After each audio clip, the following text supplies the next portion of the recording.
Hello everyone, hope you're doing great. Mohammed Rob bolchi from Anglia Overs Education. আমি এই মুহূর্তে আছি new দিল্লিতে বাংলাদেশ হাই কমিশনের সামনে, যা রাধাকৃষ্ণ মার্গে।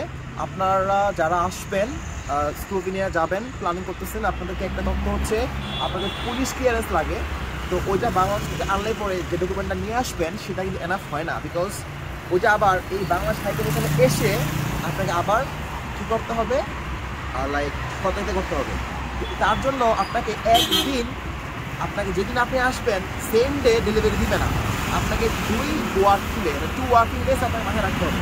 ফর এক্সাম্পল, আপনার অ্যাপয়েন্টমেন্ট হচ্ছে মানডেতে, স্লোভেনিয়া এমবেসি বেস করছেন মানডেতে, আপনাকে আসতে হবে আগের সপ্তাহে বুধবারে। এসে আপনি দিল্লি অবস্থান করলেন, সেদিন আসবেন, সেদিন হয়তো আপনি এখানে আসতে পারছেন না, নিবে না। তো তার ফলোয়িং ডে থার্সডে আসবেন, তাহলে সাবমিট করবেন, ফ্রাইডেতে পাবেন, সেম ডে পাবেন না। তো যেদিন আপনি আসুন না কেন, আপনাকে একদিন সেম ডে ডেলিভারি দিবে না। তো এটা হচ্ছে একটা ইনফরমেশন।